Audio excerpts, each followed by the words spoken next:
ഉൽപ്പത്തി അധ്യായം 41. 2 വർഷക്കാലം കഴിഞ്ഞപ്പോൾ ഫറവോ ഒരു സ്വപ്നം കണ്ടു.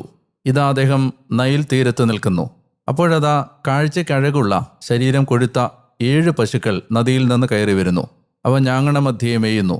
അതിന് പിന്നാലെ ഇതാ കാഴ്ചയ്ക്ക് വിരൂപമായ ശരീരം മെലിഞ്ഞ വേറെ 7 പശുക്കൾ നദിയിൽ നിന്ന് കയറി വരുന്നു. നദീതീരത്ത് അവ മറ്റു പശുക്കളുടെ അരികിൽ വന്നു നിൽക്കുന്നു.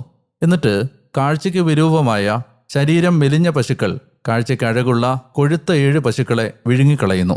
അപ്പോൾ ഫറവോ ഉണർന്നു. അദ്ദേഹം രണ്ടാമതും ഉറങ്ങുകയും സ്വപ്നം കാണുകയും ചെയ്തു. ഇതാ പുഷ്ടിയും അഴകമുള്ള 7 ധാന്യക്കതിരുകൾ ഒരേ തണ്ടിൽ വളർന്നു പോകുന്നു. അവയ്ക്ക് പിന്നാലെ അതാ ശുഷ്കിച്ചതും കിഴക്കൻ കാറ്റിൽ ഉണങ്ങിക്കരിഞ്ഞതുമായ 7 കതിരുകൾ കൂടി മുളച്ചു പൊങ്ങുന്നു. ശോഷിച്ച 7 കതിരുകൾ പുഷ്ടിയും സമൃദ്ധിയുമുള്ള കതിരുകളെ വിഴുങ്ങുന്നു. ഫറവോ ഉറക്കമുണർന്നപ്പോൾ ഇതാ സ്വപ്നം മാത്രം. പ്രഭാതമായപ്പോൾ അദ്ദേഹത്തിൻ്റെ ആത്മാവ് അസ്വസ്ഥമായി.